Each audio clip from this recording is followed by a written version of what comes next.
I feel like I should make this into a Rockstar logic because this just doesn't make sense. In real life, the A-10 Warthog, the plane that the B-11 Strikeforce is based on, the thing was a plane built around a gun. They didn't throw a gun on a plane. They built the plane around the gun.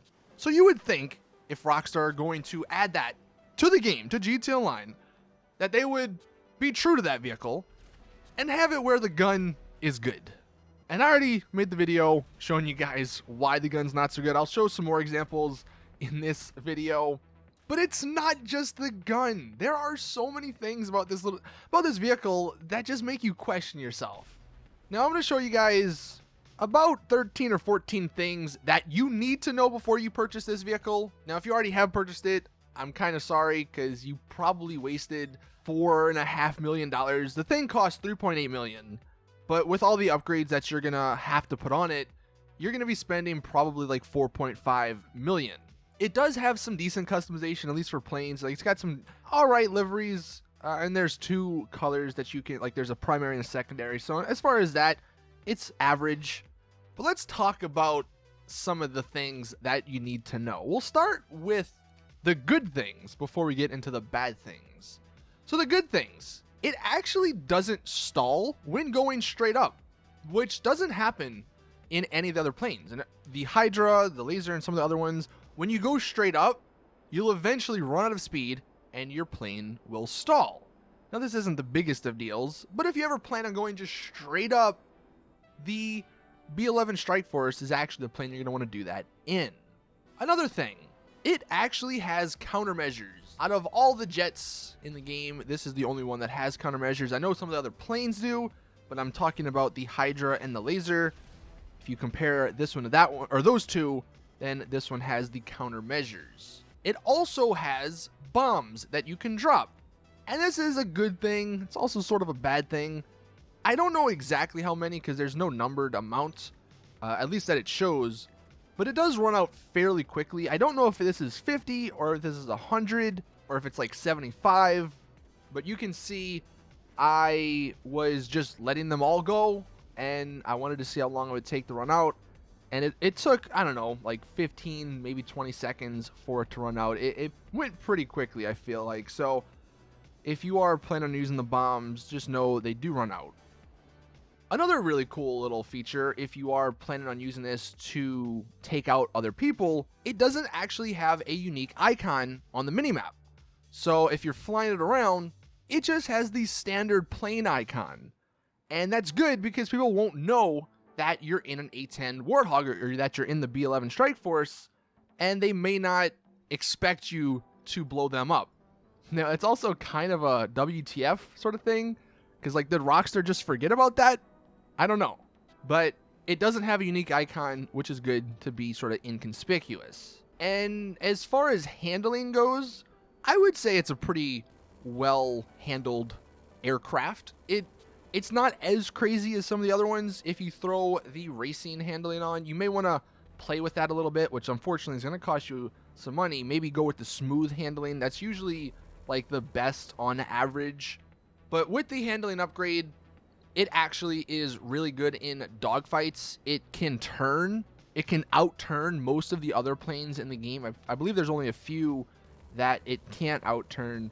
But if you're in a fight with like the Hydra or something, you should be able to easily outturn it because of the handling. And then you can actually, going to the cannon, talking about the weapons, you can actually shoot a little bit further than the Hydra.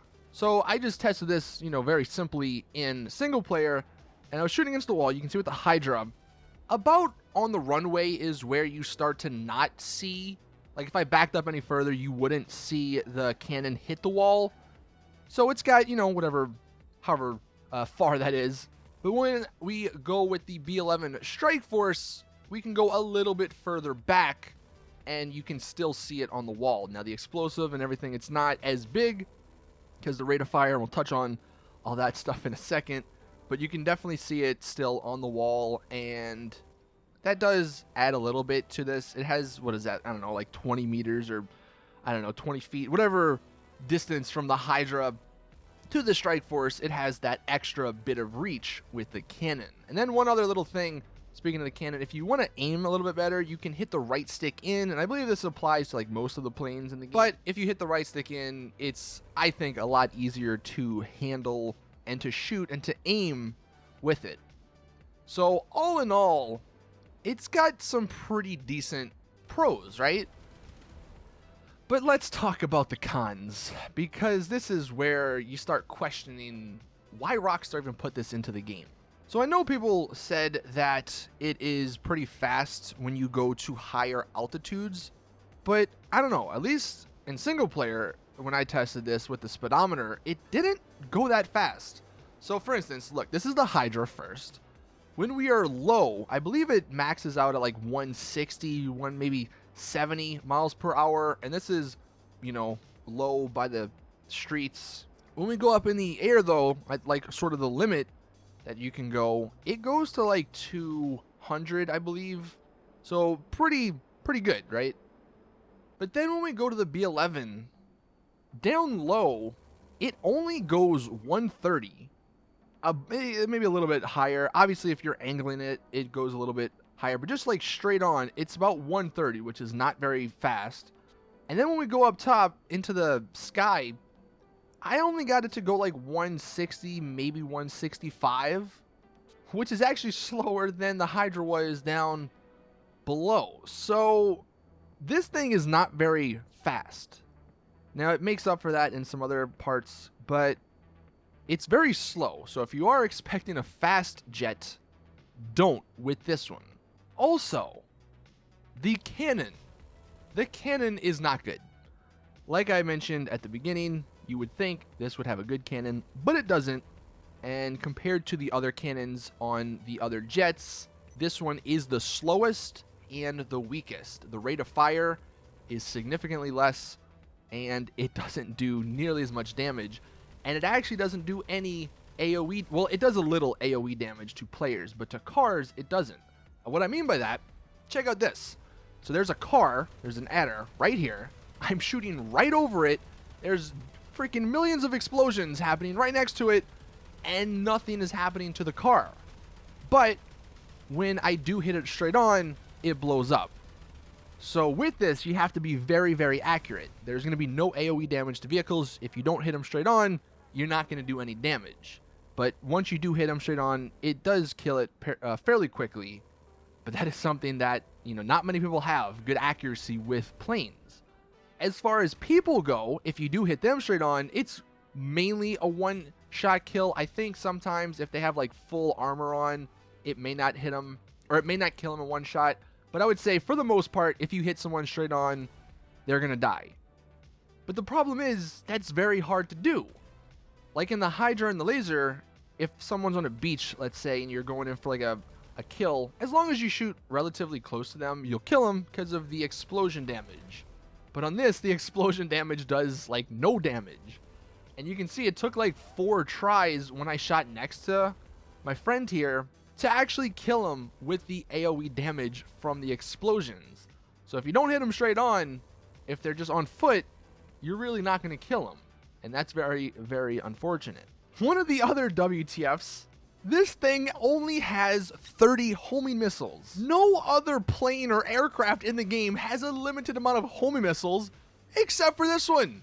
You're paying $4.5 million and you only have 30 homing missiles before you either have to get a new plane or go refill it back at your hangar. Why is that even a good idea? The homing missiles aren't even that good. They're standard homing missiles. They're not the best ones like the Ruiner 2000 or the Vigilante. They're just normal homing missiles, so they're probably not even going to kill anything if you're going against a good pilot or someone who is relatively decent at evading. But you only have 30 to shoot, and once you run out, then you only have the cannon, which isn't very good, as we've already established, and the barrage missiles. So again, just very questionable decision making on Rockstar's part. Now, as for the barrage missiles, these are pretty good. I would say if you're a good pilot, this is what you're going to be using a lot of the time. If you hit all of them, can take out an Avenger that's just hovering in 2 swipes, which I feel like is pretty good. Like this thing, this B-11 Strikeforce is actually a pretty good competitor against the Avenger. If someone's in an Avenger, then you may want to use this to take them out. It's probably going to be a lot easier to do so. But against like MOCs and insurgents and stuff, it's not very practical.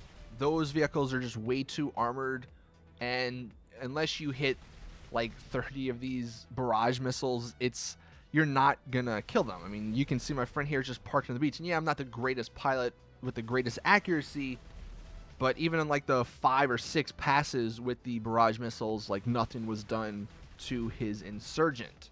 So that's another really unfortunate thing. And then the biggest WTF of them all, many people have stated that this thing is good armor, and yeah, that's true. It's not like the Hydra, it's not like the laser where it will blow up in 1 RPG or 1 homing launcher or 1 shot or 2 shots from a explosive sniper. But the thing is, the durability on this is so inconsistent that I almost don't want to show you guys the tests we ran with the homing missiles and stuff, because it's completely random. For instance, look at this clip. My friend shot 1 homing missile at me, and this is with full armor and everything. 1 homing missile, and it basically destroyed my engine, and I immediately nosedived, or what is the proper pronunciation of that? I actually don't know, but you can see I crashed into the ground because I had no control over my plane. And that's with 1 homing missile. Now, yeah, you could obviously, in a real situation, use flares to evade it and stuff, but I feel like 1 homing missile shouldn't do that. But then, like 2 seconds later, I got into a fight with an oppressor guy, and he shot me like 2 times, I think, with his oppressor missiles, and I didn't immediately nosedive, but I had no control over my plane. You can see it is freaking out, just going in circles. I am not even touching the controller, and it's doing this. And then eventually a 3rd missile did take me out. So while the armor is good, and I had some other people shoot at me with certain things, and sometimes you can withstand like 4 missiles, right? And the 5th one will kill you. But then other times it only takes 1 to knock out the control of it, whatever you want to call it, the engine, whatever, and then you're screwed. So while it does have good armor, it's just so inconsistent that it doesn't matter. And that's the unfortunate part, because if anything, you're paying to get the armor on this plane, yet it doesn't matter half the time. So what's the point? So those are the things that you should know. I know this video is a little longer than normal, but I really wanted to let you guys know about the Strikeforce in the game. I'm sure some people will love it, and if you do, hey man, more power to you. But I just don't understand some of these decisions that Rockstar made regarding this plane. It could have been really, really good, and it could have been a competitor against the Hydra, but I don't think anything's gonna compare or gonna beat the Hydra or the laser until Rockstar actually makes something good enough. And this is not one of those planes that is good enough. But anyway, thank you all for watching. Please drop the video a like if you did enjoy. Share it with Rockstar. Share this with whoever if you want maybe to get something done, changed about this. The more people that do complain, the more people that speak out against it, the more likely the chances are Rockstar change it for the better. But anyway, thank you all. Subscribe for more awesome GTA content. And as always, I'll see you guys in the next one.